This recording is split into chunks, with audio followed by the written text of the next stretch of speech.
beda lagi. Kemudian punya Bu Yuli beda. Ada yang sama enggak? Punya Bu Khalifatul beda lagi. Kenapa kira-kira kok berbeda-beda?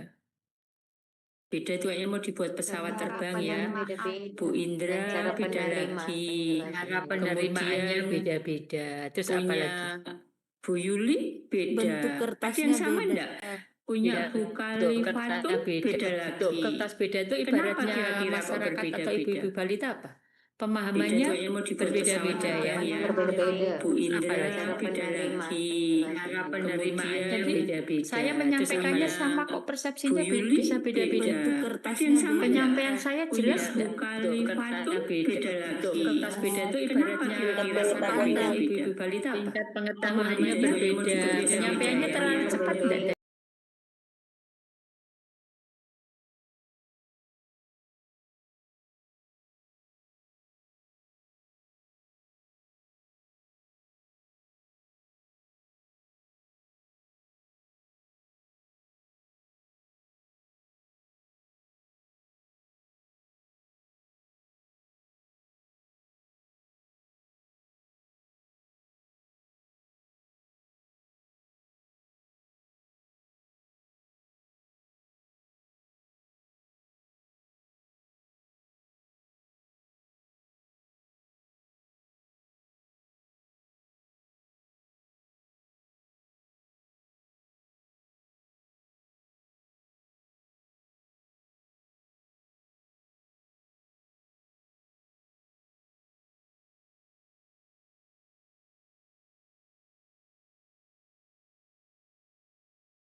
Pelatihan hari ini adalah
sejak konsepsi sampai dewasa. Jadi ada hubungan antara sejak konsepsi, misalnya pada saat di kandungan, ibunya terkena penyakit, misalnya CMV, misalnya rubella.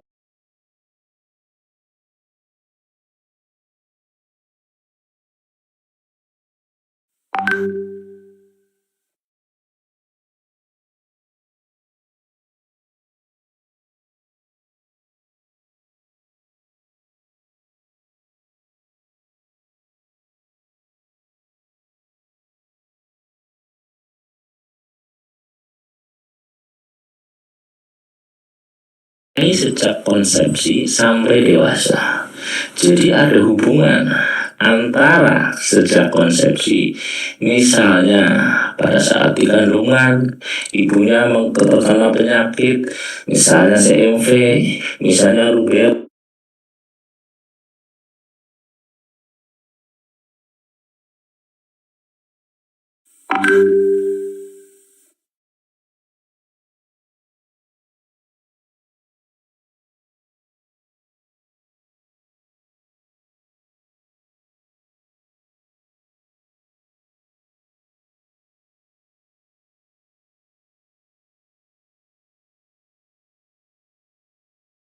Ini sejak konsepsi sampai dewasa.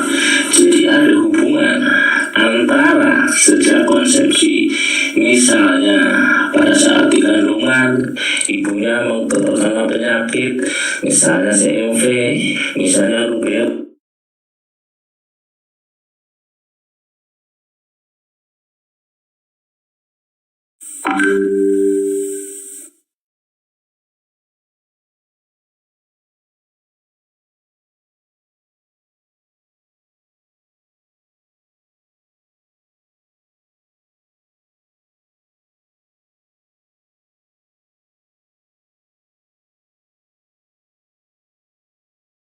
Ini sejak konsepsi sampai dewasa. Jadi ada hubungan antara sejak konsepsi, misalnya pada saat dikandung.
Cuma sedikit, nambahnya per tahun hanya 4 cm, 5 cm.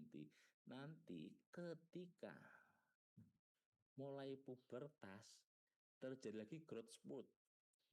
Growth spurt itu percepatan lagi pertumbuhan. Ini agak berbeda. Biasanya kalau gadis itu kan pubertasnya lebih dulu dibandingkan laki-laki. Tapi secara total puncaknya lebih tinggi laki-laki dibanding dengan yang perempuan. Ya. Jadi dipengaruhi oleh nutrisi, kondisi kesehatan sebelumnya, hormonal. Ini nanti untuk kita bisa lihat. Salah satu modal dasarnya adalah kita. Tadi saya lihat Pak Kadinkes menyampaikan juga mengenai stunting ya. Kalau ibu-ibu baca-baca itu faktor prediktor utama dari stunting itu adalah bayi-bayi yang lahirnya sendiri sudah BPLR, bahkan terutama yang IUGR, Bu. IUGR itu kan bahasa gampangnya itu stunting dalam kandungan. IUGR itu yang masa kehamilan. Ya, KMK kalau bahasa Indonesianya biasa. Misalnya sudah aterm, usia kehamilannya sudah di atas 37 minggu, tapi berat lahir bayinya di bawah 2,5 kilo. Itu biasa juga kita sebut dengan pertumbuhan janin terhambat, PJT atau intrauterine growth retardation. Ya. Terus setiap organ itu ternyata juga mempunyai pola pertumbuhan yang berbeda-beda. Ini grafik ini, gambar ini sebenarnya sudah cukup lama nih, Bu. Kita lihat ini dikutip udah usianya 25 tahun. Tapi sampai sekarang masih dipakai. Kita lihat secara umum tadi ya. Tadi mengenai tinggi badan. Kalau secara umum pertumbuhan tadi seperti ini ya. Ada gambar yang semua organ secara umum seperti ini. Nanti yang saya organ reproduksi juga sama tadi ya. Awalnya ya tidak. Sebelum masa pubertas tentunya organ reproduksi tidak berkembang. Tapi setelah pubertas baru hormon-hormon pertumbuhan, hormon-hormon seksualnya baru mulai berfungsi. Yang saya akan fokuskan adalah mengenai pertumbuhan otak dan kepala. Ibu-ibu pasti pernah mendengar istilah 1000 hari pertama kehidupan. Dan pasti sudah banyak dengar kenapa sih kita harus aware. Kenapa sih kita harus berkoar-koar atau kenapa kita harus membahas, kenapa kita harus paham apa yang terjadi di 1000 hari pertama kehidupan. Ini berkaitan dengan gambar pertumbuhan otak dan kepala. Ibu bisa lihat pada waktu lahir otak bayi itu sudah 25% daripada otak dewasa. Umur 2 tahun kurang lebih otak anak itu pertumbuhannya sudah 80%. Umur 6 tahun sudah 96%.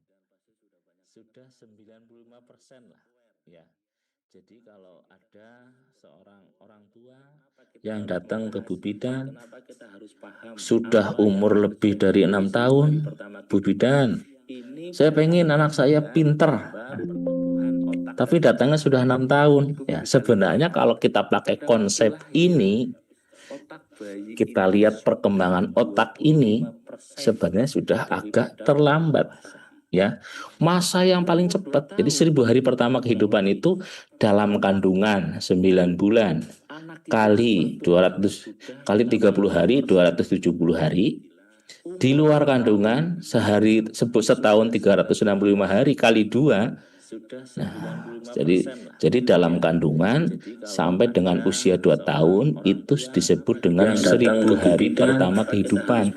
Sudah umur lebih dari 6 tahun, Bu Bidan, saya pengen anak saya pinter, dari 2 tahun tapi datangnya sudah 6 tahun. Ya, sebenarnya kalau kita pakai konsep ini, setelah 6 tahun kita lihat perkembangan otak ini sebenarnya sudah agak terlambat. Justru nutrisi Masa yang paling cepat, jadi 1000 hari pertama kehidupan itu dalam kandungan 9 bulan kali 200 kali 30 hari 270 hari. Di luar kandungan setahun 365 hari kali 2 itu kan per 3 bulan. Jadi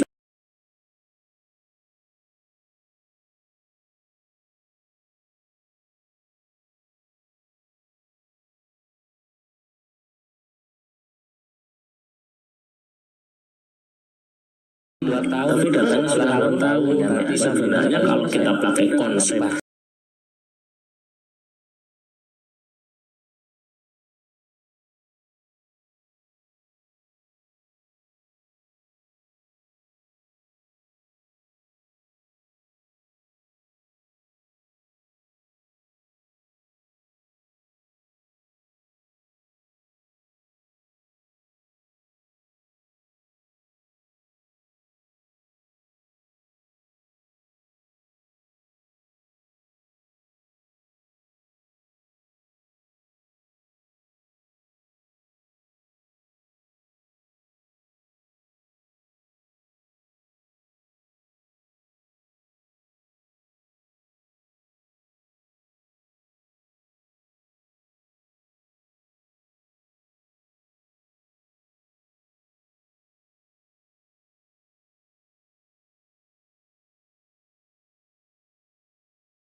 Ini perlu saya sampaikan, barangkali ada yang bertanya seperti itu, bahwa grafik pertumbuhan yang dibuat oleh WHO itu yang 0 sampai 5 tahun disebutnya grafik pertumbuhan standar karena itu datanya itu diambil dari semua perwakilan. Jadi datanya itu diambil dari semua perwakilan yang mewakili 5 benua.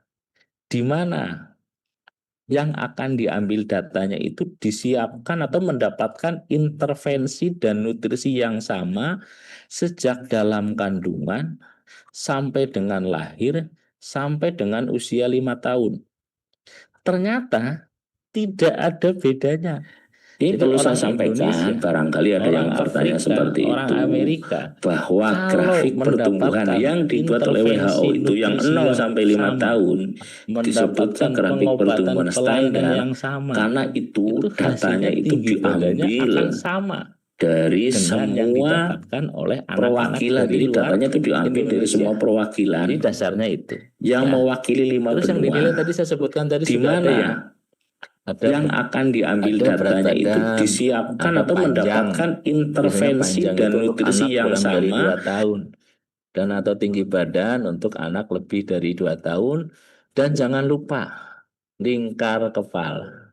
Ya, ini yang paling mudah sebenarnya berat badan. Saya panjang atau tinggi badan itu sering dapat laporan dari pasien di poli. Dok, anak saya kemarin bulan lalu diukur panjangnya 85 kok. Kok bulan sekarang 83 cm, Dok? Apa mungkin panjangnya turun? Apa mungkin jadi memendek? Nah, ini suka jadi pertanyaan. Ya kan kalau umumnya kan secara nalar itu kan kecuali sudah manula ya bisa aja kita tinggi badannya akan turun. Ini pentingnya mengukur panjang atau tinggi badan yang sesuai dengan yang diajarkan atau sesuai dengan protapnya. Kan nggak mungkin kemarin 85 bulan lalu sekarang 83. Berarti ada yang salah ngukurnya. Entah yang ukur yang bulan sekarang apa bulan yang kemarin ya. Karena kalau beda sesenti 2 senti nanti ngeplotnya berbeda tentunya hasilnya akan berbeda ya. Selain kita plotting kita juga ada yang bagus itu memang pakai plotting tadi ya. Tapi kita kalau secara singkat kita bisa memperkirakan pertumbuhan anak itu misalnya 2 kali berat badan lahir. Makanya ini bawa-bawa berat lahirnya nih. Berat badannya gede apa kecil ya. 2 kali berat badan lahir itu usia 4 sampai 5 bulan.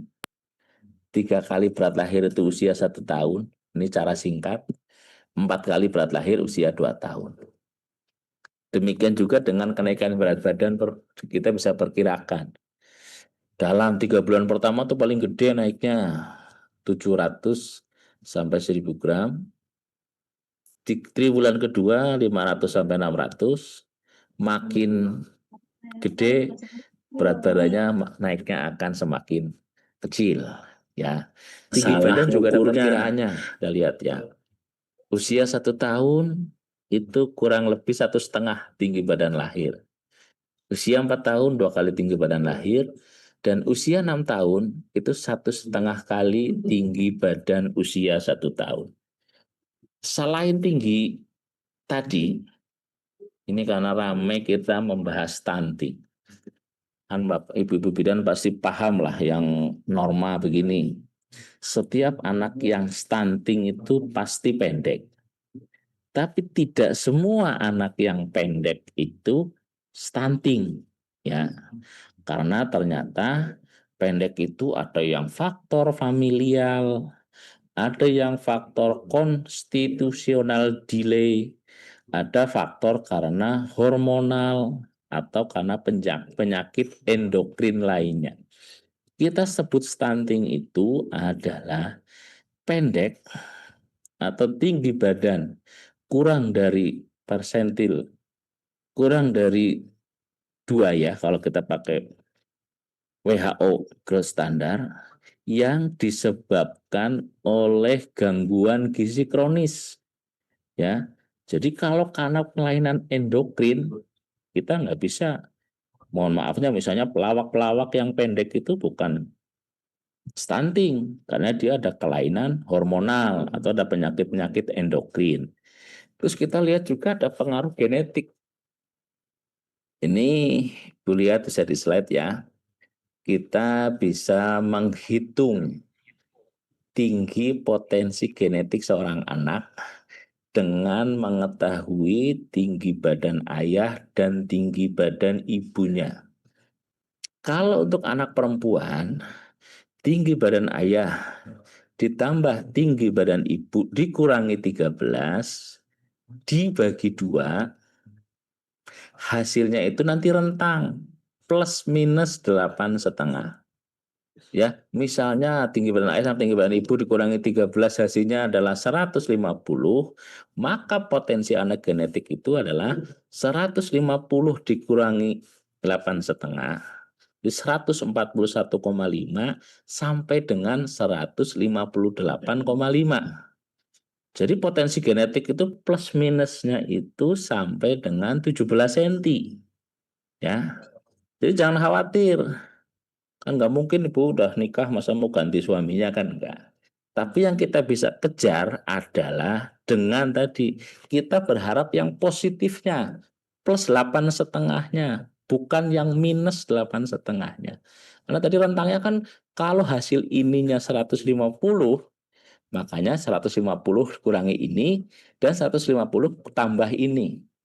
Kita pengennya yang 150 plus 8,5 tentunya dengan faktor nutrisi, faktor kesehatan, dan faktor lingkungan yang baik. Sedangkan kalau anak laki-laki rumusnya beda. Tinggi badan ayah ditambah tinggi badan ibu ditambah 13 dibagi 2 sama hasil akhirnya adalah plus minus 8,5. Jadi perbedaannya kalau perempuan dikurangi 13, kalau laki-laki ditambah 13. Ini kita untuk melihat apakah seorang anak itu masih di tingginya itu, di umur-umurnya itu masih dalam kanal pertumbuhan potensi genetiknya. Ya, oke. Terus kalau kita menilai pertumbuhan seperti apa? Tadi saya sebutkan dilakukan dengan bantuan grafik pertumbuhan. Biasanya kita lihat ini di buku KIA juga ada ya. Ada berat badan menurut umur, panjang badan menurut umur, berat badan menurut panjang badan, indeks massa tubuh menurut umur. Nah, ini tentunya sesuai dengan usia. Biasanya indeks massa tubuh menurut umur biasanya untuk anak-anak di atas 5 tahun. Terus dilakukannya itu jangan salah satu faktor saja. Jangan cuma berat badan menurut umur dok. Ya, jangan juga hanya panjang badan menurut umur dok. Terus kita lihat juga kalau normal itu misalnya nih, saya suka bikin analogi ya. Berat badan menurut berat badan per panjang badan. Ini kan perbandingan. Seandainya anak itu pendek dan kurus, kalau kita ngukur ininya kesannya adalah normal. Makanya kadang-kadang kita melihat juga indikator yang lain. Atau misalnya kita contoh ekstrimnya, seorang anak dengan tumor, atau seorang anak talasemia, atau seorang anak hidrosefalus. Anak hidrosefalus kan badannya kurus, kepalanya besar. Kalau kita hanya melihat ini dok, berat badan menurut umur, bisa aja normal. Ya, karena kan anakku saking besarnya kepala sehingga beratnya seolah-olah normal. Makanya kita harus juga melihat anak kondisinya kasus per kasus seperti apa. Ya, yang berikutnya adalah yang dinilai adalah arah garis. Jadi kita tidak bisa menilai hanya pada saat datang hari ini tok titik. Yang kita nilai adalah tren atau kecenderungan. Jadi kita garisnya kita hubungkan ya dan status pertumbuhan dan status gizi. Oke. Kita lihat ya. Di SDI DTK yang baru yang 2016 kita juga ada tambahan di buku KIA yang baru juga sudah ada nih ya. Ada weight dan length increment. Ini salah satunya adalah kita untuk melihat angka pertambahan. Kalau yang tadi grafik, kita lihat pertambahannya berapa gram sih? Pertumbuhannya berapa senti sih? Nah, kita ada posisi di persentil berapa. Normalnya adalah persentil 5 ke atas 5 sampai 95.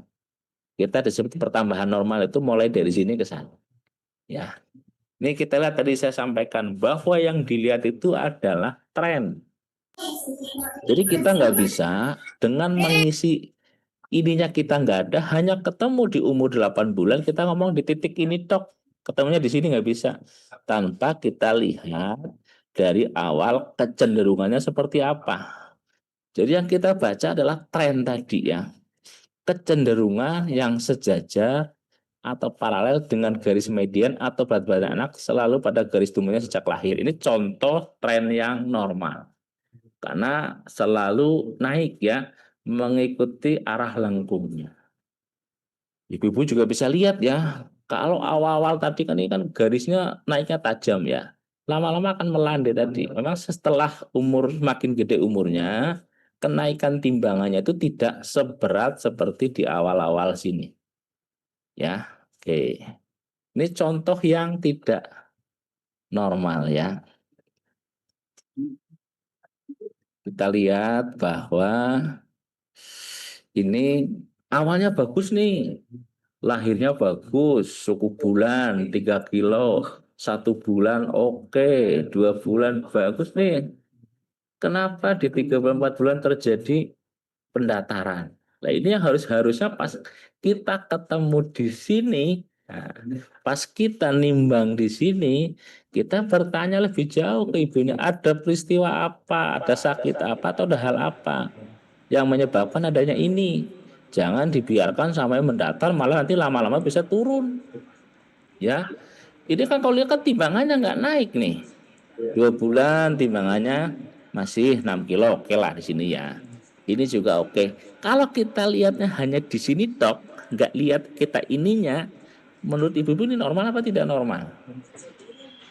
Normal ya, karena masih ada di batas ini sampai sini. Kalau kita hanya melihatnya ini tok.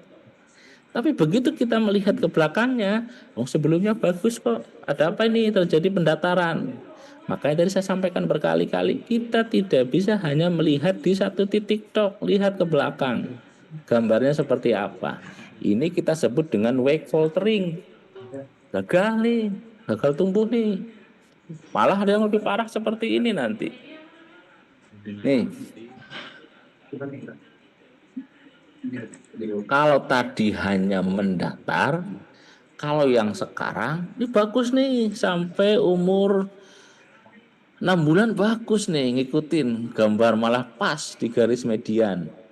Ya, di garis median terus sampai umur 6 bulan. Biasanya kalau kayak gini tuh paling ini sering pola kayak gini kita temukan. Ketika seorang anak harusnya sudah mendapatkan empati, nah ini kan oke lah, ASI aja cukup nih ASI ya. Mulai 6 bulan kan udah harus masuk empati. ASI tok udah nggak cukup. Makin lama nih mungkin ASI tok nih. ASI sekitar 70%. 30%-nya harus dari empati. Empatinya nggak bisa mencukupi ASI terus tok lah. Akhirnya sampai seperti ini. Ini contoh yang kadang-kadang kita sering temukan di lapangan. Itu kita bicara mengenai pertumbuhan. Ya. Sekarang kita perkembangan. Pertumbuhan yang kuantitatif aja terkadang tadi sulit ya. Apalagi ibu-ibu pasti kalau di posyandu dikejar target angka penurunan stunting dari kepala dinas, dari bupati. Ini kenapa sih prevalensi stuntingnya tinggi banget? Bisa nggak diturunkan? Secara teori ada pendapat ahli yang menyampaikan. Tadi saya sebutkan ya, 1000 hari pertama kehidupan itu penting juga selain untuk perkembangan juga untuk pertumbuhan.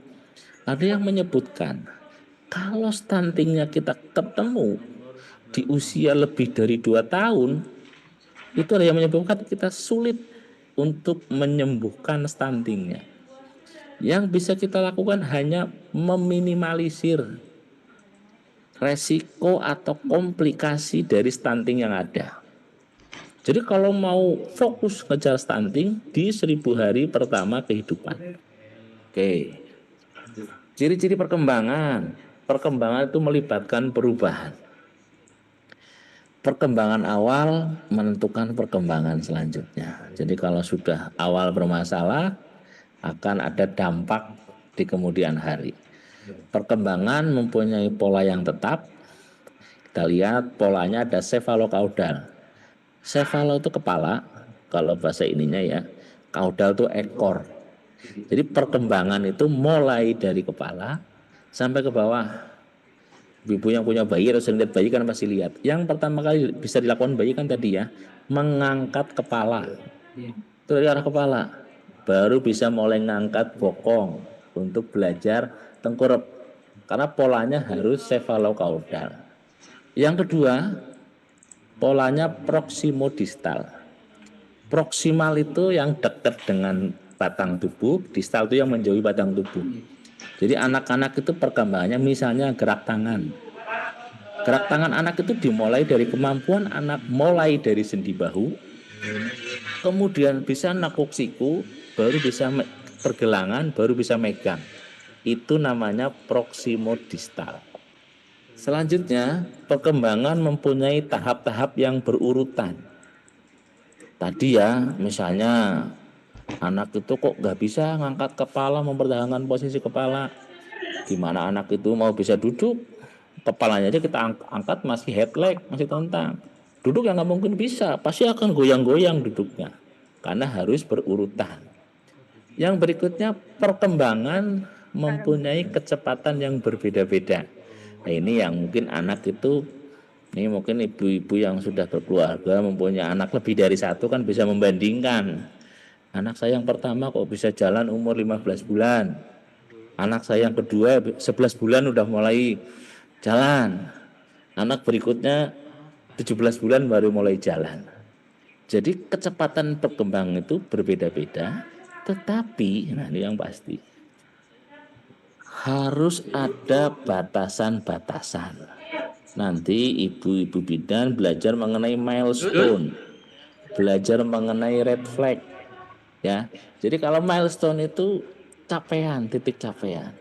Misalnya tadi saya sampaikan jalan itu maksimal di umur 18 bulan kalau kita baca teorinya. Sehingga anak kalau bisa jalan umur 17 bulan, 16 bulan, 14 bulan masih oke. Karena kecepatannya berbeda, tapi kita punya batas maksimal atau kita ada red flag-nya. Kapan ini anak itu dianggap tidak normal, ya. Terus perkembangan berkorelasi dengan pertumbuhan. Tapi bisa lagi masuk. Sekarang ini banyak juga anak-anak dengan gangguan nutrisi. Jadi sering datang, mungkin ibu bidan datang ke puskesmas, anak umur 1 tahun, lahirnya 3 kilo. Pas datang ke ibu bidan, sudah 1 tahun beratnya hanya 6 kilo. Normal apa tidak, Bu? Lahir 3 kilo, umur 1 tahun, beratnya hanya 6 kilo. Normal apa tidak? Tidak normal ya. Tidak. Biasanya kalau kayak gitu tuh diikuti dengan gangguan perkembangan. Karena anak 1 tahun 6 kilo kan pasti wasted ya, pasti kurus.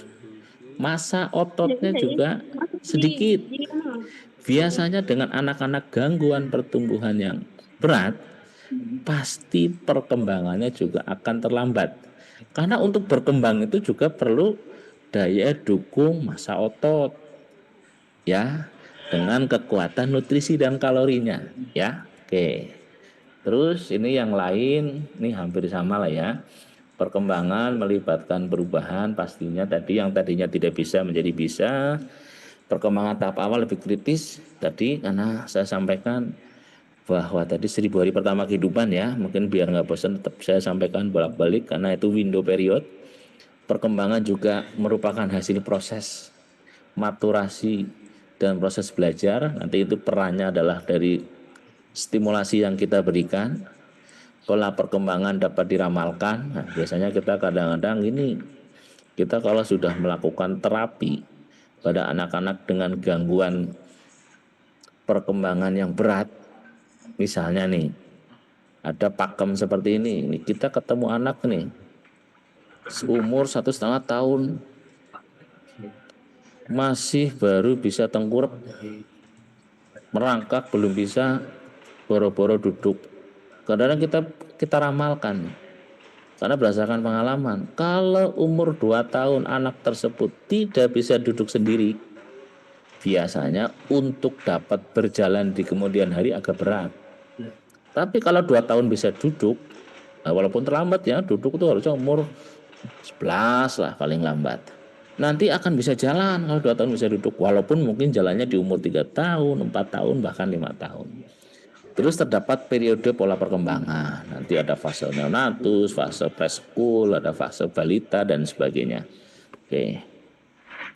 Jadi Kita tadi sedikit mengenai tumbuh kembang, kita sekarang faktor-faktor yang mempengaruhi pertumbuhan dan perkembangan. Ada faktor internal, ya, ada perbedaan ras, etnik, bangsa, ada faktor keluarga, ada faktor umur, jenis kelamin, kelainan genetik di kita yang paling banyak itu misalnya Down syndrome, kelainan kromosomnya, ya. Ada faktor eksternal, ada gizi ibu selama hamil, mekanis posisi dalam rahim ibu, kelainan imunologi, ini kondisi-kondisi yang bisa mengganggu terhadap tumbuh kembang bayi dalam fase pranatal sampai ke fase psikologis ibu juga pengaruh. Ada faktor persalinan, komplikasi saat persalinan, asfiksia, ini banyak sekali nih gangguan perkembangan yang disebabkan oleh asfiksia, termasuk faktor resiko. Anak akan kita pantau lebih ketat apabila anak itu pas lahir itu terjadi asfiksia. Faktor pascanatal ada gizi, ada penyakit gizi kronis, lingkungan fisik, kimia, psikologis, obat-obatan, sosioekonomi juga berpengaruh, ya. Jadi kalau kita lihat tadi dengan banyaknya berbagai faktor tadi, jadi kualitas tumbuh kembang seorang anak akan sangat bergantung kepada interaksi antara faktor genetik dan faktor lingkungan. Tapi walaupun begitu, tadi saya di prolog menyampaikan bahwa setiap anak berhak untuk dapat tumbuh dan berkembang seoptimal mungkin, ya. Jadi peran kita sebagai tenaga kesehatan adalah bisa meminimalisir atau mengatasi faktor-faktor risiko tadi, dapat melakukan penemuan intervensi dini, penemuan lebih awal, kalau ketemu lebih awal bisa dilakukan intervensi yang lebih awal juga. Sehingga diperlukan ini pastinya adalah faktor keluarga, pelindungan kesehatan masyarakat, stimulasi dan pendidikan. Ini hanya teori saja ya, kita lihat kalau ekosistem itu ada mikro, mini, meso, dan makro. Karena kalau kita sudah faktor ini, makanya sebenarnya dari konsep untuk tumbuh kembang anak itu kalau dari pemerintah sudah sangat bagus, tapi kadang-kadang implementasinya di lapangan susah. Misalnya dari setiap ibu hamil sudah langsung dikasih buku KIA, benar ya Bu ya? Cuma banyak yang sampai anaknya gede itu buku KIA-nya masih rapih, masih bersih, berarti artinya tidak dibaca dan dibuka. Padahal kalau saya bagian anak lihat buku KIA itu sudah lengkap sekali ya, dari mulai grafik tumbuh kembang, pertolongan pertama, tanda bahaya anak sakit, sampai ke stimulasi anak juga ada. Anak 0 sampai 3 bulan diapain, 3 sampai 6 bulan stimulasinya diapakan. Jadi hanya untuk mohon teman-teman dari Bu Bida nanti di lapangan juga selalu selalu menyampaikan kepada ibu-ibu yang punya balita, tolong buku KIA-nya dibaca dan dipraktekkan, ya. Ini karena sangat membantu, nggak mungkin hanya mengandalkan dari tenaga kesehatan. Karena konsep screening itu kan harusnya dari surveillance. Dan buku KIA itu surveillance pertama dari orang tua pasien yang ngisi. Nah, masalah apa enggak kan di buku KIA ada tulisannya. Umur gini bisa ada mendengar ada respon suara, iya apa tidak. Yang ngisi ya tidaknya itu kan dari orang tua. Nanti pada saat bertemu dengan Bu Bidan, baru Bu Bidan melengkapinya dengan pra-screening misalnya KPSP dan berikutnya yang besok akan dibahas. Jadi kembali ke kebutuhan dasarnya adalah kita ada kebutuhan dasar tumbuh kembang anak, ada fisis. Ini biasanya kita terkenal dengan asuh, asih, dan asah. Kalau asuh biasanya hubungannya dengan faktor protektif seorang anak, ya. Misalnya pemberian gizi, kesehatan dasar seperti imunisasi, dengan penimbangan, ya. dengan sanitasi, kalau ASI tentunya dengan emosi, kasih sayang. Kalau ASA itu dengan stimulasi, ya. Oke. Ini sama ya, tadi menjelaskan ya. Yang asuh ini nutrisi, perawatan kesehatan dasar, imunisasi, mengisi buku KIA tadi yang harus dibaca-baca dan diisi, pakaian, perumahan, kebersihan. Sedangkan kalau emosi adalah kasih sayang orang tua, rasa aman, harga diri, kebutuhan akan sukses. Ini kebutuhan akan sukses bukan anak-anak sukses jadi apa ya Bu? Tapi misalnya jenengan apa misalkan ibu-ibu meminta tolong anaknya udah agak besar nih 4-3 tahun. Nih buang ada sampah dibuang ke tempat sampah. Anaknya dapat melakukan sesuatu yang diminta orang tua, membuang ke tempat sampah dengan baik. Nah, itu bagi anak merupakan suatu kesuksesan. Nggak harus dipuji saat itu juga, tapi kita bisa memberikan apresiasi yang sewajarnya. Itu namanya kebutuhan akan sukses Bu, bukan sukses akan pekerjaan ya. Rasa mandiri, ada dorongan, mendapat kesempatan dan pengalaman dan rasa memiliki. Rangsangan, nah ini kan pendidikan, pelatihan, stimulasi ya. Stimulasi itu adalah pengalaman sensoris. Jadi pengalaman sensori seorang anak yang nanti akan terekam dalam saraf-saraf otaknya yang akan berproses untuk kemudian hari ya. Ini motorik, kalau aspek perkembangan kan kita ada motorik kasar, ada motorik halus, ada bahasa, bicara, ada sosial, hubungan sosial, dan ada kemandirian. Ini semuanya harus kita perhatikan. Terus ini yang garis merah tadi saya sampaikan di depan, ada yang namanya kita milestone. Jadi kan tadi sampaikan bahwa kecepatan perkembangan seorang anak itu berbeda-beda. Tapi kita ada yang disebut dengan milestone perkembangan atau titik capaian. Ya, ini nanti kalau milestone itu kita misalnya ini ya. Usia pencapaian tiap milestone bervariasi. Tadi saya sampaikan ada usia median. Ini kalau ibu-ibu belajar di PETS itu kan seperti itu ya. Ada yang usia median, ada yang di batas atas, ya. Ada yang masih tadi misalnya contoh yang paling gampang tadi jalan. Jadi variasi anak bisa jalan itu bisa mulai ada yang 11 bulan sampai batas maksimalnya itu 18 bulan. Kita penggolongannya, kalau tahap-tahap perkembangannya ada yang membagi misalnya pranatal, neonatal, bayi, balita, prasekolah dan remaja. Ini tentunya disesuaikan dengan hal-hal apa aja yang menonjol di fase-fase perkembangan tersebut. Misalnya pada remaja tentunya kan kasusnya akan berbeda sekali dengan pada saat neonatal. Oke, ini contoh-contoh milestone ya. Ini sebenarnya ada juga di buku-buku KIA, nggak akan saya sampaikan semuanya karena keterbatasan waktu. Ini contoh saja. Ini di milestone ini kan kita tadi ada aspek motorik kasar, motorik halus, aspek sosial, bahasa, aspek kemandirian ya.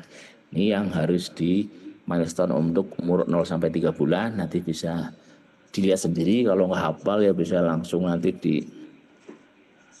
di print ya, di print ditempelkan di tempat ibu bidan biasa praktek, ada milestone-nya ini 3 sampai 6 bulan. Ya. Ini hafal lebih bagus. Yang lagi adalah milestone mengenai red flag-nya. Yang red flag-nya juga lebih penting lagi ya. Ini misalnya 3 sampai 6 bulan sudah bisa tengkurap ya. Jadi kalau 6 bulan bisa tengkurap, nah itu udah mulai harus ditanda tanya ya. Oke. 6 sampai 9 bulan seperti ini. Ambil dulu nanti dapat merangkak 9 sampai 12 bulan udah mulai ini, kadang-kadang udah aspek yang ininya nih, yang pentingnya nih kan, kalau ini kan agak gampang ya, mulai bicara 2-3 sampai suku kata. Ini karena kalau saya di praktek di lapangan itu banyak sekali kasus-kasus terlambat bicara ya. Akhir-akhir ini bisa karena kewaspadaan dari orang tua maupun dengan adanya gadget ya. Sekarang tuh yang menggunakan HP itu bukan hanya orang dewasa, bayi juga udah dikasih HP. Saya kalau visit pasien dirawat inap, bayi sebulan, 6 bulan, setahun itu udah tangannya sambil diinfus, yang dipegang HP. Kata ibunya biar anaknya nggak rewel ya. Jadi ini yang mungkin salah satu, ini banyak yang menyampaikan para ahli bahwa salah satu penyebab meningkatnya kasus terlambat bicara juga penggunaan HP ya. Ini untuk 12 sampai 18 bulan ya. Ini udah mulai lebih mudah 5 sampai 6 tahun. Ini yang tadi saya sampaikan ya, ini konsep untuk yang dipelajari nanti mungkin sama pembicara berikutnya, bagaimana kita tahap-tahap dalam melakukan surveillance sama screening. Jadi setelah kita tahu milestone tadi, itu kan normalnya. Nah, kita pengen setelah kita temukan ketidaknormalnya, kita langkahnya seperti apa. Dan tadi saya sampaikan bahwa nggak mungkin semuanya hanya mengandalkan dari rumah sakit, dari puskesmas, tanpa keterlibatan dari keluarga dan masyarakat, para kader misalnya, ya. Makanya tadi saya sampaikan berulang-ulang bahwa ini kadang-kadang kita dengan cara menggalakkan penggunaan atau dibaca atau dilaporkannya buku KIA yang harus diisi oleh orang tua dan keluarga tadi, sehingga ini bagian dari surveillance, sehingga apabila ditemukan ada jawaban yang tidak, misalnya lebih tidak, misalnya nilainya kurang dari 9 ya, ini bisa kita lakukan dengan mulai pra-screening. Misalnya kita lakukan KPSP, nanti di puskesmas dokter bidan kita lakukan Denver, ya. Ini bisa dilakukan Denver, nanti bisa dilakukan yang berikutnya ya. Kalau di rumah sakit mungkin kita malah sampai menggunakan DSM. Kalau kita harusnya dokter diagnosanya pakai kriterianya pakai DSM, ya. Terus stimulasi adalah suatu kegiatan merangsang. Jadi stimulasi itu apabila masih dalam rentang normal milestone-nya, ya. Jadi suatu kegiatan merangsang kemampuan dasar balita dan anak prasekolah yang dilakukan oleh lingkungan, ibu, bapak, pengasuh dan anggota keluarga lain untuk mengoptimalkan tumbuh kembang. Jadi stimulasi itu dilakukan masih pada anak yang dalam tahap normal perkembangannya. Kalau sudah tidak normal itu tidak bisa dilakukan stimulasi, tapi dilakukan intervensi, ya. Jadi stimulasi itu melakukan tadi ya aspeknya, tentunya tadi ada motorik kasar, motorik halus, bicara dan bahasa, sosialisasi dan kemandirian. Ini prinsipnya adalah dilandasi dengan sesuai dengan tadi kebutuhan asasi ya, dilandasi dengan rasa cinta dan kasih sayang. Orang-orang terdekat dipakai sebagai model. Dengan dunia anak tentunya yang dipakai adalah cara yang bermain, bervariasi, menyenangkan tanpa adanya paksaan dan hukuman, dan dilakukan setiap hari. Ini juga bisa simultan ya. Misalnya saat mengganti bajunya, celananya yang pipis, kita kan bisa langsung lakukan stimulasi, diajak ngomong, dikasih ajak variasi, melihat benda, jadi lakukannya simultan. Bukan tadi motorik kasar sendiri, motorik halus sendiri, tapi dilakukan secara bersamaan. Ya, oke, ini perkembangan tidak normal ternyata banyak di kita tadi. Di Indonesia ini riset kesehatan dasar tahun 2018 itu kurang lebih 11,7% anak itu usia 36 sampai 59 bulan itu mengalami gangguan perkembangan. Kalau IDAI malah lebih tinggi lagi, 13%. Kalau secara dunia WHO menyebutkan 7,5%. Ini jadi di Indonesia itu gangguan perkembangannya itu lebih tinggi daripada yang ditemukan oleh WHO. Ini kan rata-rata dunia, nah kita posisinya lebih tinggi. Jadi memang penting sekali acara-acara seperti ini untuk dalam rangka menurunkan ya. Tadi dengan adanya deteksi dini, penemuan dini, tentunya intervensi dini dapat dilakukan sehingga luaran anaknya nanti tentunya akan lebih baik. Kenapa sih? Nah, karena seringkali orang tua tidak menyadari Karena kadang-kadang juga faktor budaya. Ada anak umur 3 tahun belum bisa ngomong, banyak banget di masyarakat. Nanti suatu saat juga bisa ngomong. Itu yang pertama pola dasarnya. Yang kedua kadang-kadang mencari pertolongannya dengan hal-hal yang di luar medis. Nah, mungkin kalau di luar Jawa dulu ada kasus batunya Ponari misalnya. Mungkin generasi yang lama pasti tahu ya. Atau mungkin mengalaminya perkembangan setiap anak unik. Nah ini kisaran waktunya yang hafal orang tua. Red flagnya itu yang nggak tahu nih. Udah umur 2 tahun belum bisa jalan dianggap tunggu aja nanti bisa juga jalan. Ya, ini contoh-contoh karena tidak mengenal adanya red flag. Ya. Terus penyebab keterlambatan nih kalau ini kan ada beberapa yang memang sulit dinilai ya, sulit diatasi. Misalnya sindrom Down syndrome, gangguan kromosom Prader-Willi, Turner dan lain-lain. Bisa juga karena gangguan infeksi saraf pusat. Ini tentunya yang bisa kita dapat temukan di awal sehingga pasti tata kelolanya juga pasti lebih ketat dibanding dengan anak-anak yang normal.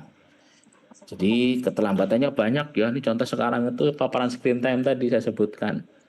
Sebenarnya kan bukan hanya HP, TV juga bisa.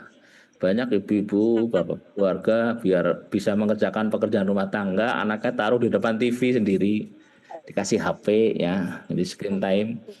Ada kurangnya stimulasi, ada faktor pendidikan pengetahuan ibu juga, status nutrisi yang akhirnya dapat mengganggu menyebabkan keterlambatan perkembangan. Ini materi terakhir ya, nah waktunya juga sedikit lagi mengenai red flag. Red flag itu tanda atau gejala yang menunjukkan adanya kemungkinan keterlambatan atau gangguan dalam perkembangan anak. Itu yang harus tahu ya. Tadi kan milestone itu normalnya, ini red flagnya, ini udah batas atasnya nih. Udah nggak normal ini kalau ketemu ini, harus segera mencari pertolongan atau tindakan, itu namanya red flag. Ya, ini bukan diagnosis, tapi langkah awal untuk dilakukan screening lebih lanjut. Ini kecil gambarnya nanti bisa dilihat ya. Misalnya nih, 2 bulan, bayi kok tidak respon, tidak ada suara nih, suara ramai diam aja. Terus mulai kok kepalanya ditarik agak lemes nih. Itu contoh-contoh red flag. 4 bulan, kok tidak ada suara kuing, ya, kok tidak mengeluarkan suara ya, oke, tidak dapat menggerakkan jari tangan ke tengah, kok nggak senyum. Ini kalau seumur hidup kan disebutnya senyum sosial. Ada siapa aja di depannya tersenyum, kok nggak senyum. Nah, ini udah mulai, ini contoh-contoh red flag yang nanti bisa dibaca ya. Ini bisa dihafalkan atau ditempelin dulu biar hafal. Ini tadi, ini yang disebut dengan red flag ya. Jadi kalau ketemu ini ya harus bukan stimulasi lagi, kita harus segera melakukan intervensi ya. Jadi screening dan intervensi dini itu sangat penting untuk memaksimalkan intervensi.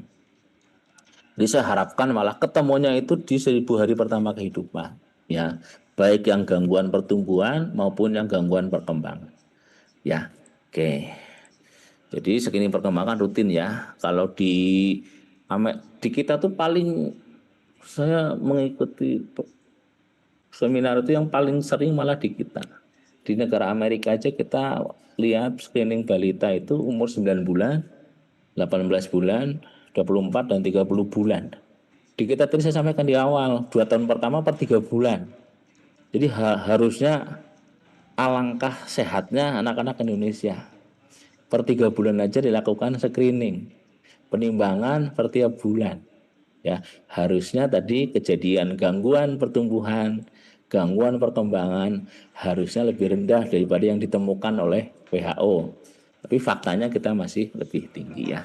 Jadi diagnosa dini penting untuk mencari etiologi, merencanakan program tata laksana dan menentukan produk prognosis. Jangan menunggu melakukan screening sampai masalah timbul ya.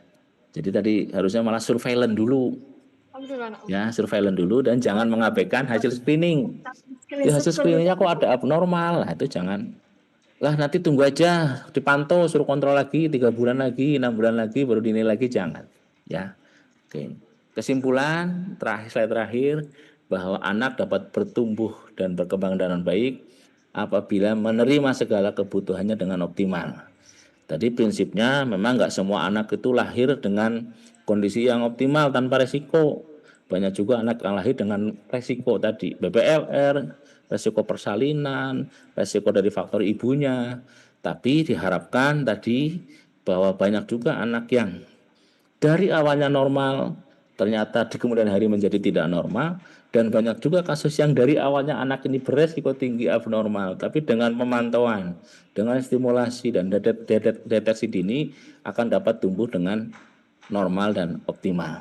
Ya, bila salah satu kebutuhan ASI tidak dipenuhi akan terjadi gangguan dalam tumbuh kembang.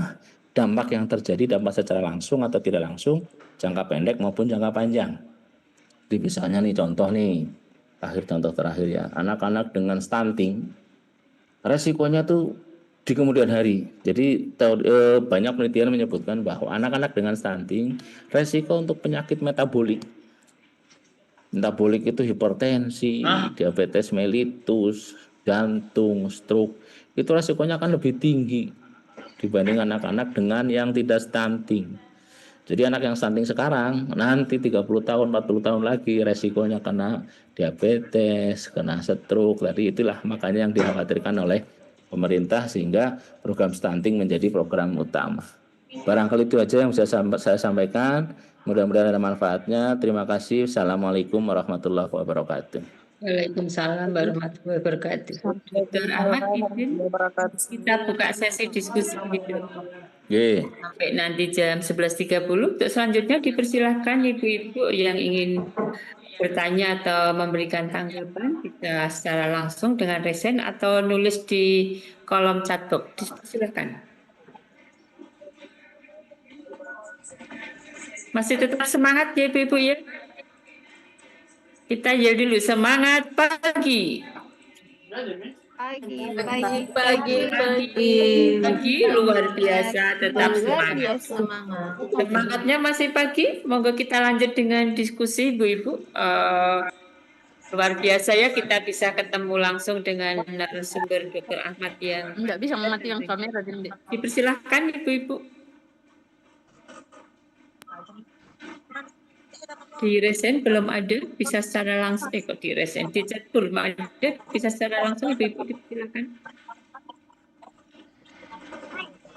Jadi ada poin yang disampaikan oleh Dr. Ahmad, perkembangan tidak bisa diprediksi, jadi tidak normal dan sebaliknya gitu ya.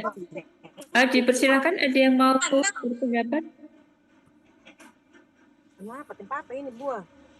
Bu Ardiati tadi ketik-ketik mau menyampaikan?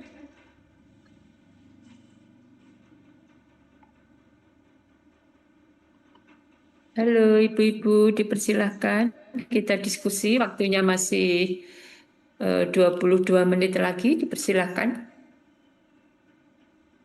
Ya, secara dipersilahkan Ibu. Terima kasih atas kesempatannya. Jadi yang ingin saya tanyakan di sini mengenai red flag milestone tadi, ketika kita mendapatkan misalnya di posyandu, misalnya pada anak yang berumur 2 tahun lebih dan belum bisa berbicara dengan baik, apakah intervensi kita selanjutnya langsung dirujuk ke puskesmas atau bagaimana Pak? Terus selanjutnya, jadi saya ada 2 pertanyaan Ibu. Yeah. Yang pertanyaan kedua saya pernah mendengar bahwa sekarang tidak dianjurkan untuk anak-anak memakai baby walker. Apakah hal tersebut benar? Terima kasih, Bu. Tidak boleh pakai. Ya. Dokter Ahmad mau langsung dijawab atau kita kumpulkan, dokter? Kumpulkan dulu aja boleh, Bu. Yeah. Ini kebetulan sudah ada juga di chat room, Dokter Ahmad, ada pertanyaan dari Bu Rosidah.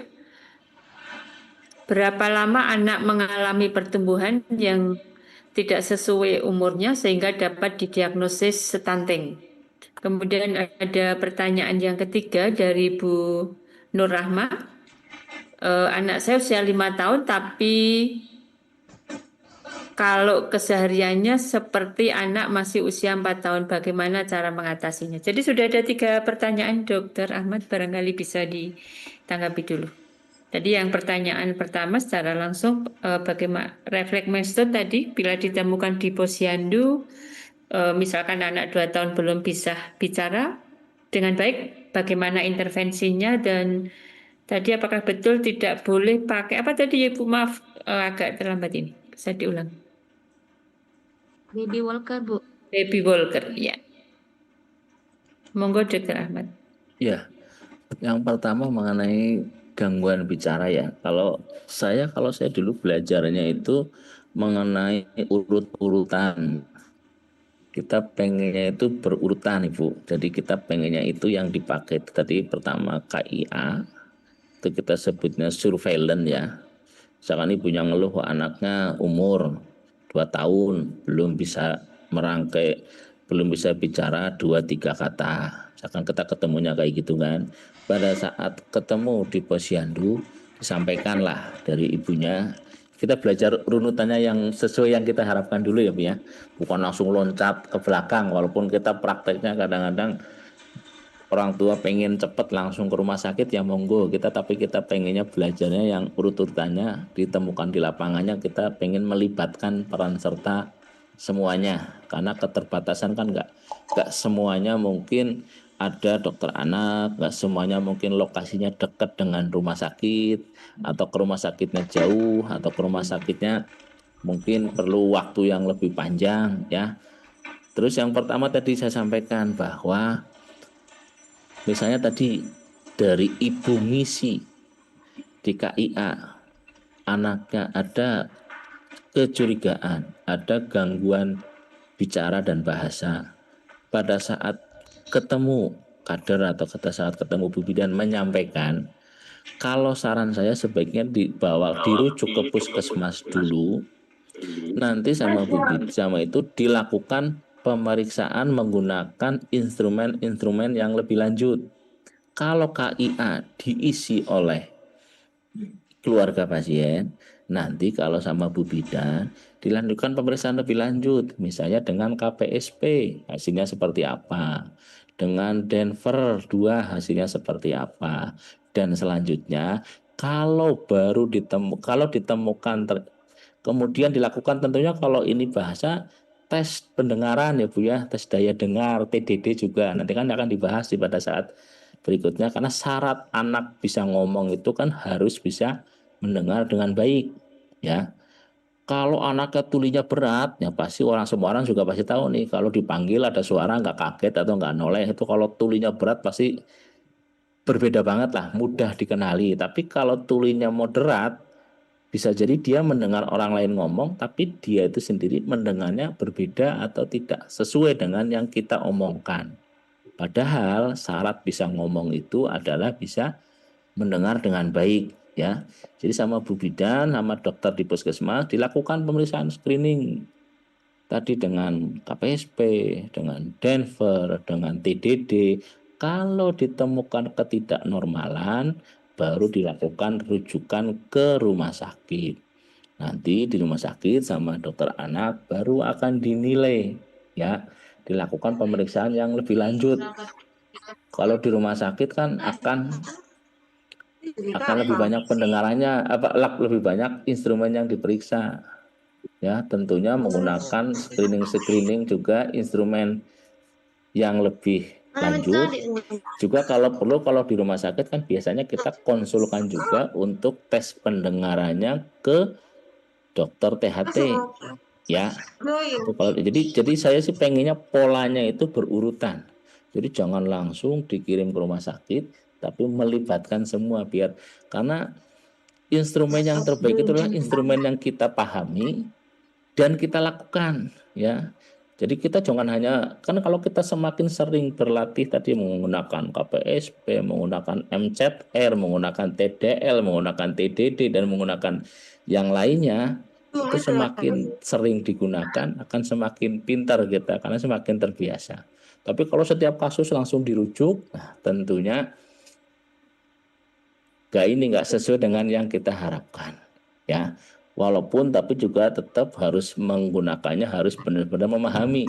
Jadi jangan sampai ibunya mengeluh ini ada gangguan, sama Bu Bidan sama dokter di puskesmas dianggap dari penilaiannya itu ternyata salah menilai ya. Jadi kita tuh kalau menilai perkembangan itu harus tepat dan harus cepat. cepat aja nggak boleh, kalau tidak tepat nggak boleh. Jadi harus cepat dan tepat. Asal cepat aja nanti jadi overdiagnosis. Tapi kalau tidak tepat, misalnya nih, oh dianggap nggak apa-apa lah Bu, nanti kita evaluasi lagi 3 bulan. Evaluasi 3 bulan lagi, ternyata hasilnya sama, kosakatanya tidak bertambah, masih tetap ngomongnya seperti itu. Tentunya hasil dari terapinya itu, nah kita kan biasanya kalau dilakukan di rumah sakit kan terapi bicara. Semakin awal kita lakukan terapi, prinsipnya hasilnya akan lebih baik dibanding kita kalau telat melakukan terapi. Yang kedua, kalau baby walker itu memang sebaiknya sih sekarang sudah tidak dianjurkan lagi, Bu. Ini banyak penelitian ya, karena dari Ikatan Dokter Anak Indonesia aja sudah menganjurkan bahwa baby walker itu sebaiknya dihindari. Ya, data-data menunjukkan bahwa resiko cederanya tinggi lah, jatuh. Terus kalau baby walker itu kan yang dipakai kebanyakan jinjit anaknya ya. Jadi yang dipakai tuh otot-ototnya biasanya adalah koordinasi ototnya akan menggunakan otot-otot ujung jari ya. Jadi otot-otot yang digunakan tidak seimbang ya. Mendingan kita sarankannya sih sesuai dengan di buku kayaknya adalah melatih langsung aja. Jadi melatih merangkak, melatih berdiri ya. Sama dengan kayak mulai dari awal aja lah, kayak kita lihat di umur 0 sampai 3 bulan itu kan kita latih anaknya di tengkurepin. Kalau orang sekarang istilahnya menyebutnya tummy time ya. Sekitar berapa menit dalam sehari anak ditengkurepin. Jadi memang sudah tidak dianjurkan lagi penggunaan baby walker. Alasan utamanya tadi karena resiko cedera dan penggunaan otot-otot yang salah. Paling begitu, Bu Asih. Baik, terima kasih Dok. Masih ada pertanyaan lagi Dok di chatbook dari Bu Sidah. Ini berapa lama anak mengalami pertumbuhan yang tidak sesuai umurnya sehingga dapat didiagnosa stunting? Ya, ini umur didiagnosa stunting apa batas umur maksimal yang didiagnosa stunting nih Bu Asih? Ya, barangkali Bu Sidah, Bu Dinah ya maaf, bisa menyampaikan secara langsung yang dimaksud? Izin Dok bertanya, ini yang saya maksud itu berapa lama anak tersebut mengalami pertumbuhan yang tidak sesuai dengan umurnya Dok. Misalnya kan tadi ada weight faltering, 3 kali anak mengalami pertumbuhan pertumbuhan yang sama terus, maksudnya kenaikan berat badan yang sama dalam 3 bulan berurutan. Maksud saya berapa lama proses pemantauan yang kita lakukan sebagai bidan untuk bisa merujuk anak ini apakah dengan diagnosa kemungkinan anak ini mengalami stunting seperti itu Dok. Ya. Oke, jadi kalau stunting itu kan tinggi badan kurang dari -2 simpangan deviasi karena terjadi gangguan gizi kronis, Bu. Ini memang kadang-kadang gini, tadi saya sampaikan Bapak, nggak semua anak yang pendek itu stunting. Tapi kalau stunting itu pasti pendek, ya. Sebenarnya ada cara gampangnya nih. Ini anak itu misalnya nih ketemu anak berat badan menurut umurnya kurang dari -2 SD atau kurang dari -3 SD lah. Misalkan beratnya umur setahun Bu. Ini beratnya di sini nih, di bawah -3 SD. Terus tinggi badannya atau panjang badannya juga di bawah -3 SD. Kita pengen tahu anak ini stunting apa cuma stunted. Kalau stunted itu pendek Bu, tapi kalau stunting pendek karena gangguan gizi ya. Caranya adalah kita dengan membandingkan usia berat dengan usia tinggi ya. Jadi misalnya nih Bu, anak umur setahun beratnya 6 kilo, tingginya misalnya hanya 65 cm lah, ini saya kira-kira aja ya Bu ya. Ibu cari nanti di umur 6 kilo itu sama dengan usia berat berapa dengan caranya mencari ini 6 kilo. Ini kalau kita lihat grafik di tengah itu Ini 6 kilo ya Bu ya, ini 6. Itu kita lihat di garis yang hijaunya itu di umur berapa. Misalnya 6 kilo itu harusnya sesuai dengan anak umur 2 tahun. Ya, terus kita lihat tinggi badannya, kan tinggi badannya kurang. Misalnya tinggi badan 65 itu kalau kita potong lagi ke garis hijau, jangan tingginya di sini, kita garis hijau Bu, tarik pakai penggaris garis hijau, ini sama dengan usia berapa. Misalnya usia beratnya 2 bulan, usia tingginya 4 bulan. Anak itu usia sebenarnya sekarang 1 tahun. Kita dapatkan usia beratnya itu lebih muda daripada usia tinggi. Itu namanya stunting, Bu. Itu sebenarnya di pembahasan yang lain lah. Ini saya hanya mengasih contoh cara menentukan stunting itu adalah dengan melihat usia berat dan usia tinggi. Kalau usia tingginya lebih muda daripada usia berat, itu bukan stunting Bu, tapi pendek karena penyebab yang lain. Itu yang pertama. Yang kedua, kapan dibawa ke rumah sakit? Nah, ini biasanya kalau saya biasanya ngasih tahunya gini Bu, ini anak ini kan nggak semuanya selalu dalam kondisi sehat ya. Biasanya harusnya di sini ada keterangan Bu. Misalnya kok ini anaknya kenapa sih tiba-tiba kok turun? Oh ini anaknya bronchopneumonia, dirawat di rumah sakit. Wajar kan Bu, kalau anaknya lagi sakit, timbangannya turun itu wajar. Tapi kalau panjang badan kan nggak mungkin lah 2-3 hari sakit jadi panjang badannya turun. Makanya disebut stunting itu karena gangguan gizi kronis, berat badannya nggak naik sekian bulan, baru tinggi badannya terpengaruhi. Ya, jadi kalau berat badan itu cepat, nggak sakit 2-3 hari aja batuk pilek, timbangan pasti nggak ini kan pengaruh. Ya, jadi kalau ada penurunan seperti itu kasih keterangan, ada apa ini, peristiwa apa di sini, oh sakit, dirawat ini, itu misalnya. Ya, terus yang kita lakukan adalah coba lagi dicari penyebabnya, ya. Tadi sering kan, ini contohnya nggak berat badan lah, ya. Kalau misalnya ini stunting itu kan faktor juga berat agak lama terpengaruhnya bukan yang akut. Jadi kalau gizi kurang, mau stunting mau wasting itu, kalau anak itu penyebabnya itu secara garis besar dibagi 3 Bu.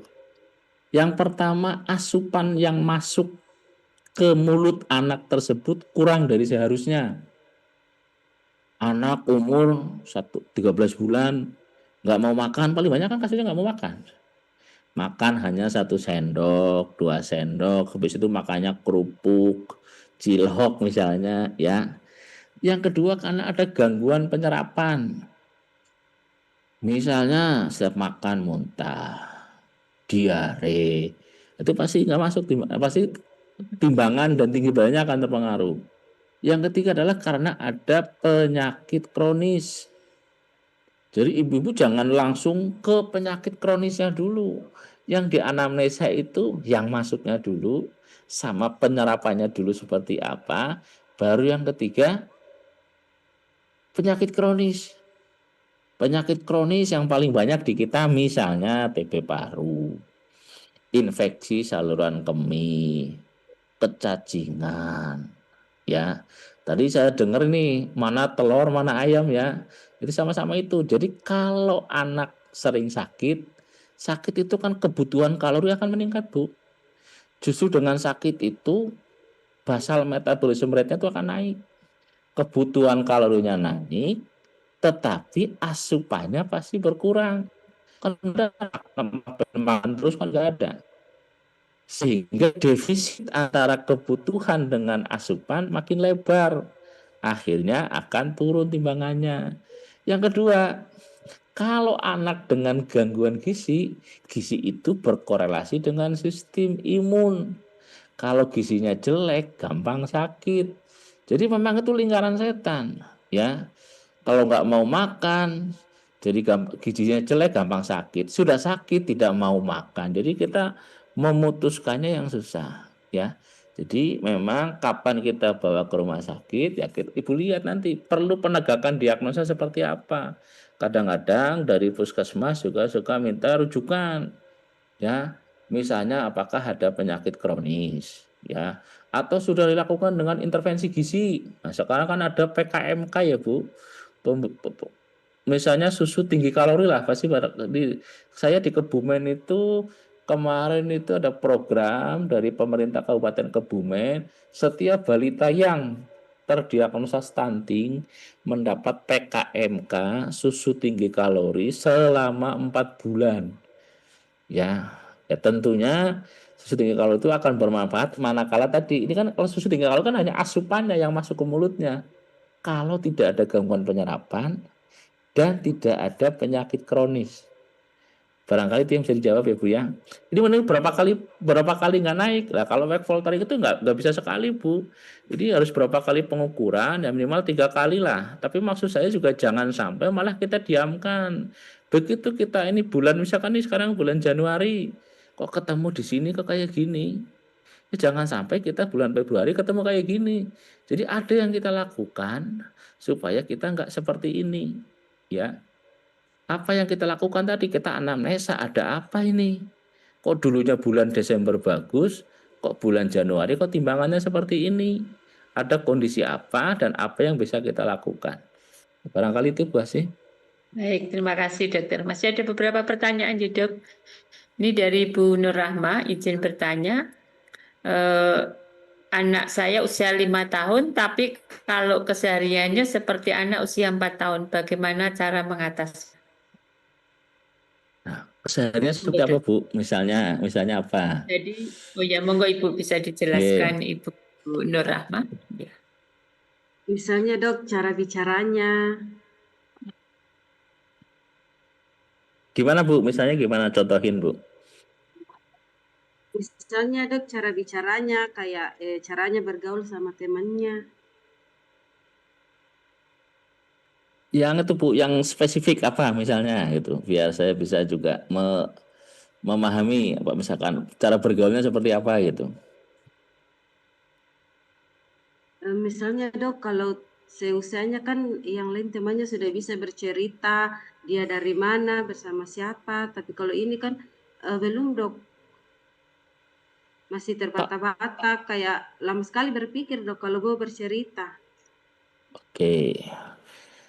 Ini Bu, tadi sebenarnya ada aspek satu lagi yang saya mungkin agak lupa menyampaikan. Kalau perkembangan anak itu kan sebenarnya ada motorik kasar, ada motorik halus, bicara dan bahasa, sosial kemandirian. Yang kelima itu yang agak penting juga adalah kognitif Bu. Kognitif itu kecerdasan. Kognitif kecerdasan itu bisa merangkum atau bisa berposisi atau bisa bersinggungan dengan faktor 4 aspek tadi ya. Misalnya nih mohon maafnya nih anak-anak dengan gangguan kecerdasan akan sangat berpengaruh dengan kemampuan bicara dan bahasanya, perbendaharaan kosakatanya, pemrosesan hal-hal yang informasi sensoris, kemampuan motorik halus juga sangat dipengaruhi oleh faktor kognitif atau kecerdasan. Kalau ibu merasa bahwa anaknya sudah berbeda sekali, kok agak jauh ya gapnya ya, nih udah 5 tahun nih kok bedanya agak setahun. Saran saya ya mungkin harus dinilai Bu. Ibu dinilai nanti kemampuan mungkin yang bisa dilakukan juga kalau barangkali di situ ada psikolog Bu. Psikolog itu sekarang anak-anak psikolog itu bisa melihat tingkat kecerdasan anakku secara kasar ya. Tapi sambil juga dilihat nanti sosial emosionalnya. Kadang-kadang anak ada juga yang berperilaku agak pemalu ya. Tapi kalau itu di depan ibunya harusnya bukan pemalu ya. Kan ada yang menilai perkembangan anak tuh agak susah, nggak kayak orang dewasa. Jadi kadang-kadang kita menilainya juga kita harus bertanya ke orang tuanya kalau ibu bukan sebagai pasien ya. Kalau anak-anak itu di rumah, jadi misalkan di rumah sebenarnya semua bisa dilakukan. Misalkan ibu melakukan tes ya, tes anaknya disuruh ini, disuruh itu. Anaknya ternyata tidak mau atau melakukan tidak benar, kita harus konfirmasi ke ibunya. Kesehariannya di rumah bisa nggak melakukan kayak gini? Karena bisa juga ada faktor anak-anak itu, anaknya nggak mood, anaknya lapar, anaknya ngantuk, anaknya malu. Sebenarnya bisa dilakukan di rumah, tapi pas kita tes di depan kita tidak bisa. Kalau menyangkut anak itu saran saya sih dibawa lah Bu, coba dites ya. bisa ke dokter anak, karena nggak bisa, harus kita kalau lihat perkembangan itu kan nggak bisa hanya itu, harus kita lihat langsung, harus kita observasi ya, dilihat. Kalau perlu kita melibatkan psikolog ya, psikolog klinis Bu. Kalau kami biasanya di rumah sakit itu kerjasamanya dengan psikolog klinis, kita lihat juga ya. Barangkali itu aja Bu sih. Baik, terima kasih Dok. Cukup nggih Ibu Nur. Masih ada pertanyaan lagi Dok, apakah anak bisa dikatakan normal jika tahapan perkembangannya tidak sesuai? Misalkan anak tidak merangkak tetapi langsung jalan.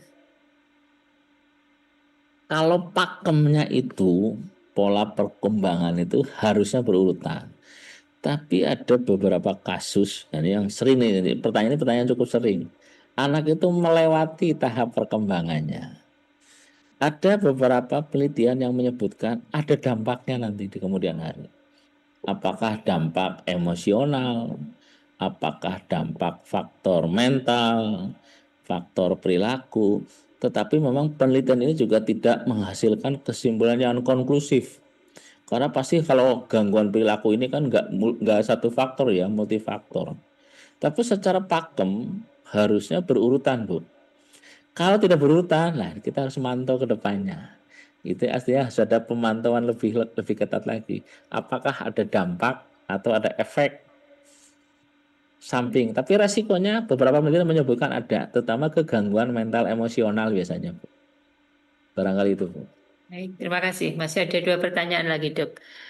Dari Ibu Rahmaniar, apakah postur tubuh pendek karena keturunan namun perkembangan otak dan lainnya sesuai? Apakah masih digolongkan stunting?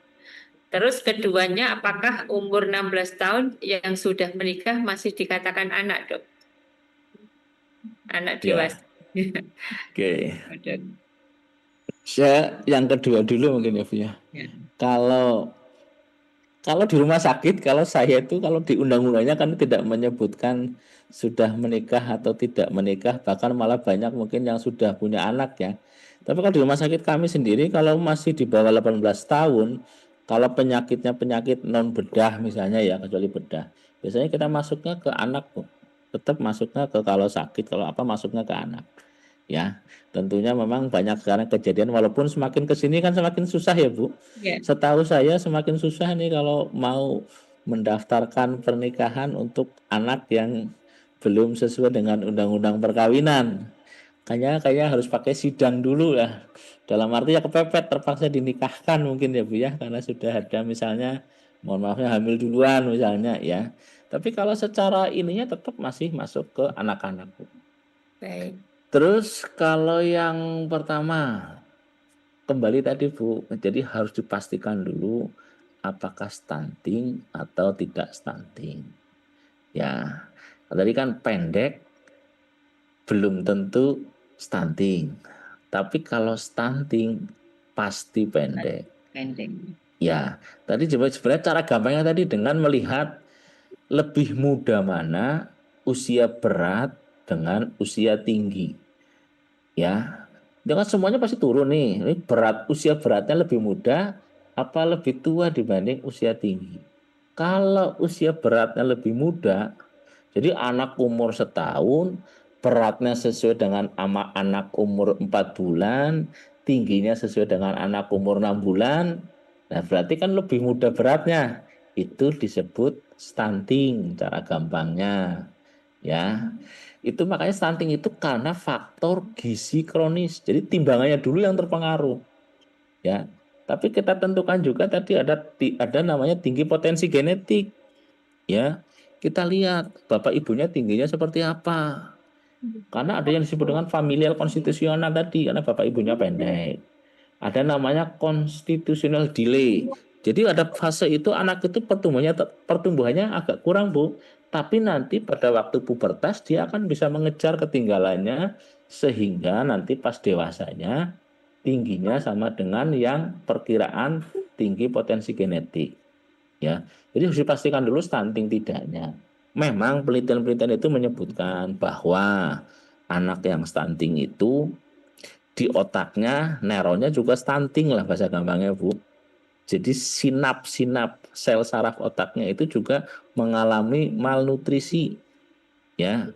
Jadi bahasa gampangnya itu kecerdasannya berdasarkan penelitian lebih rendah secara umum dibandingkan dengan anak-anak yang tidak stunting, ya. Namanya itu kan populasi kan nggak 100% Bu, ya mudah-mudahan. Stunting itu tadi saya ngomong, bisa dibenerinya di umur paling bagus itu di dalam 1000 hari pertama kehidupan. Di dalam kandungan harus bagus, ngontrol timbangan kenaikan berat badan ibunya, ibunya harus sehat, nutrisinya cukup, lahirnya enggak BPLR, lahirnya bagus sehingga nanti berikutnya lebih mudah. Tapi begitu lahir cukup bulan, lahirnya 1,9 kilo, wah udah susah pasti Bu ngejarnya. Itu contohnya. Ya, jadi pastikan dulu stunting tidaknya. Kalau masih di bawah 2 tahun kita lakukan intervensi lebih mudah. Jadi kita ngejar supaya tidak stunting lebih mudah. Tapi kalau udah 2 tahun, katanya penelitian lebih sulit mengejar stunting itu. Ya, barangkali itu Bu. Baik, terima kasih dok. Seperti ini pertanyaan novel sudah bisa terjawab dari penjelasan dokter yang barusan ya. Jadi kita lewati ini pertanyaan yang jadi mohon izin ya Ibu kalau nanti tidak terjawab semua. Pertanyaan dari Bu Julianti, apakah ada pengaruh terhadap perkembangan dan pertumbuhan anak yang waktu lahir mengalami trauma dan menggunakan oksigen yang lama dan dirawat di NICU dalam waktu yang lama, dok? Dok. Itu jelas ada pengaruhnya Bu, itu termasuk faktor resiko ya.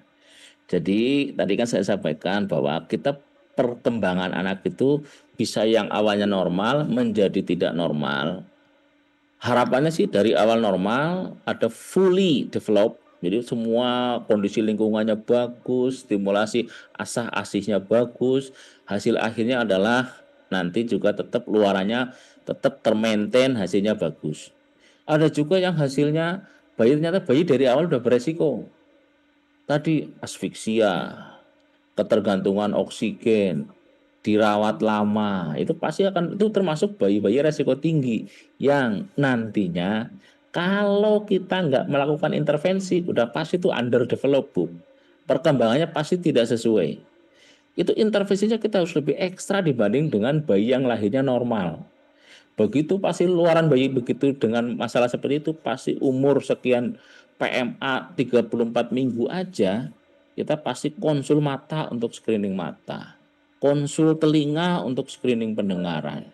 Ya, dengan oksigen tinggi resiko untuk terjadinya retinopathy of prematurity. Bisa mengganggu penglihatannya, bisa mengganggu pendengarannya, ya.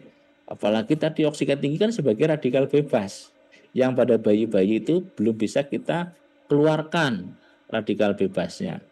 Itu dari awal sudah termasuk high risk baby. Itu pemantauannya harus lebih ketat. Perlu screening, pemantauan, intervensi dini yang lebih ketat dibanding dengan yang modal awalnya adalah bayi lahir normal.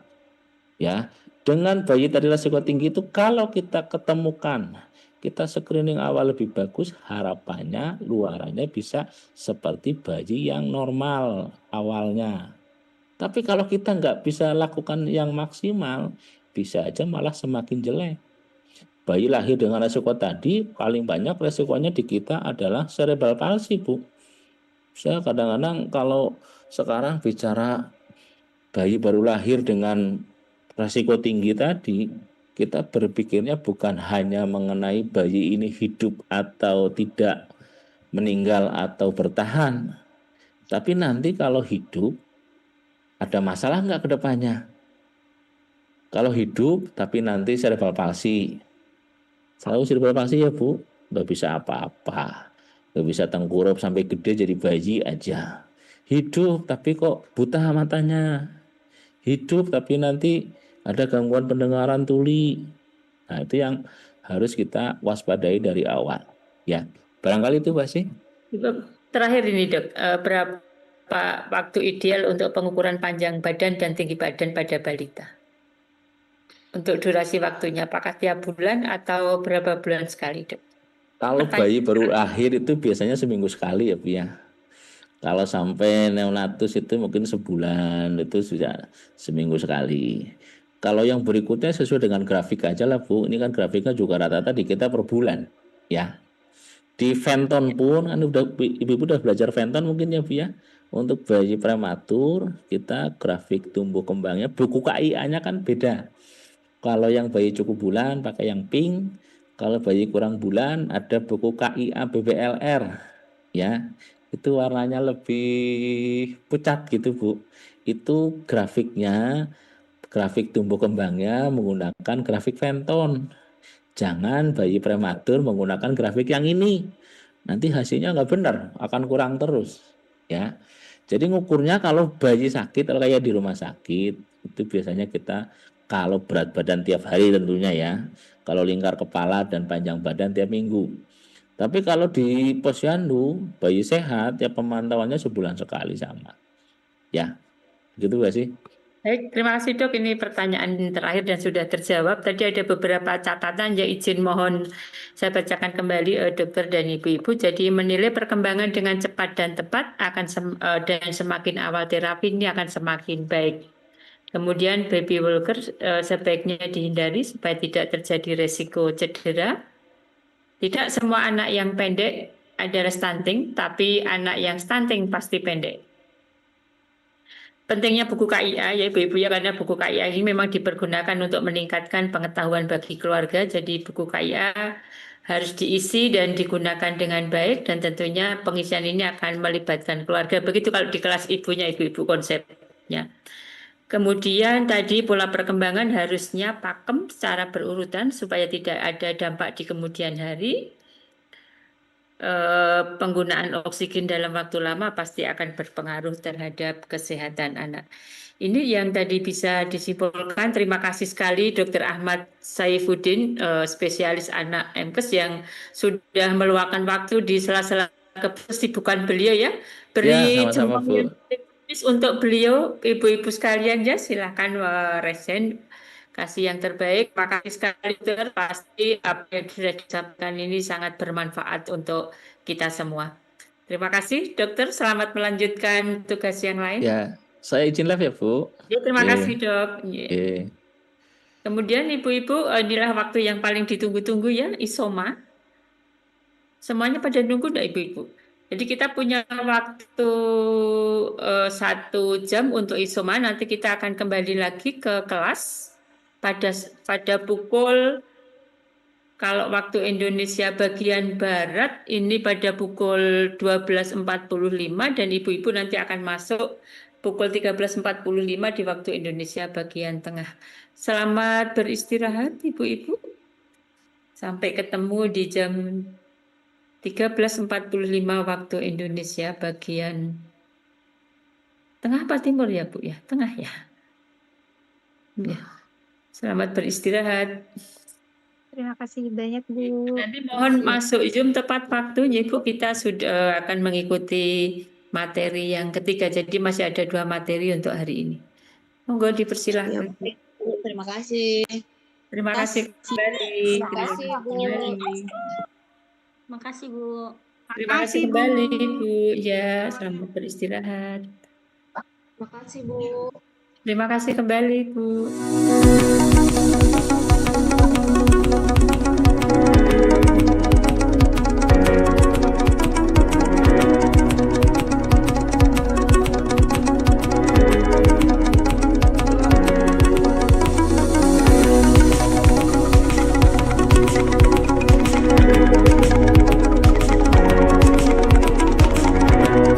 PT Prima Medicina Hanacaraka terdepan dalam melatih tenaga kesehatan untuk membangun masa depan Indonesia yang lebih sehat. Selamat datang PT Prima Medicina Hanacaraka, lembaga pelatihan kesehatan terbuka yang berkomitmen untuk mencetak tenaga kesehatan profesional yang siap menjawab tantangan di masa depan. Sejak awal didirikan, kami telah berkontribusi dalam meningkatkan kualitas layanan kesehatan melalui pendidikan dan pelatihan yang kualitas tinggi. Kami percaya bahwa masa depan kesehatan bangsa terletak pada tenaga kesehatan yang terampil dan kompeten. Oleh karena itu, misi kami adalah menyediakan pelatihan yang inovatif, berbasis praktik, dan sesuai dengan standar nasional untuk memberdayakan para profesional kesehatan dalam memberikan layanan terbaik pada masyarakat. Assalamualaikum warahmatullahi wabarakatuh. Perkenalkan, saya Halifah, Direktur Utama dari Anacaraka Training Center Indonesia. Anacaraka Training Center Indonesia adalah salah satu anak usaha dari PT Prima Medicina Anacaraka dan telah terakreditasi AA tahun 2024 oleh Kementerian Kesehatan Republik Indonesia. Telah tersertifikasi oleh Kementerian Tenaga Kerja Republik Indonesia Juli tahun 2025. Anacaraka Training Center Indonesia terus berkembang. Dari pertama berdiri tahun 2022 sampai dengan Juli tahun 2025, jumlah total peserta 7.844 dari berbagai fasilitas pelayanan kesehatan dan non-kesehatan. Hasil evaluasi dan survei menunjukkan bahwa penilaian di atas 94 yang menyatakan peserta sangat puas terhadap pelatihan, baik dari segi materi, narasumber, maupun pelayanan dan pelaksanaan secara keseluruhan.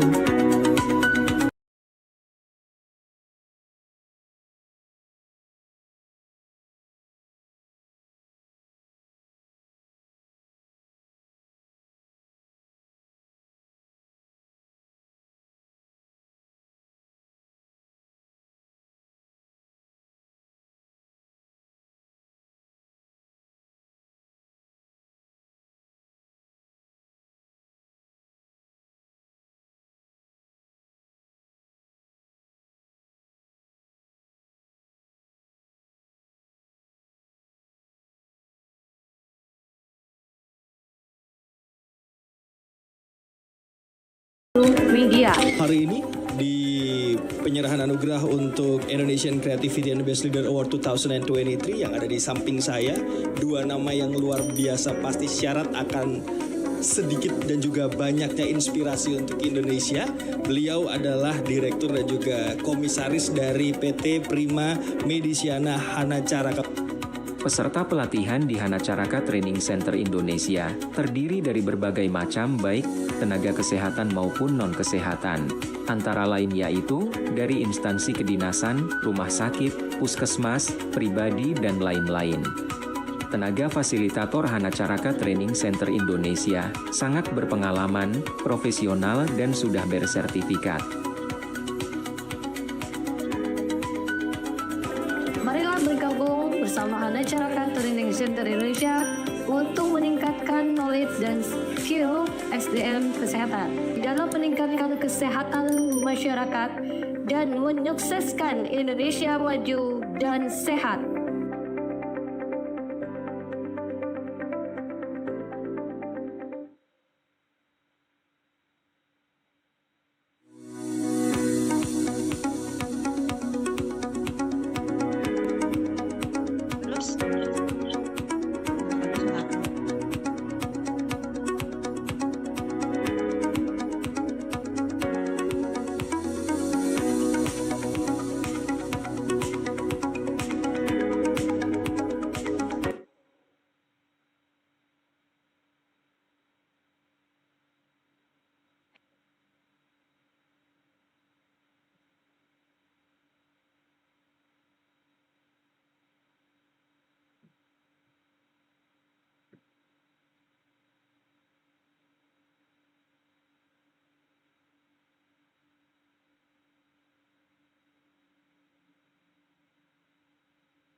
Ini kami kapan ya sumpah?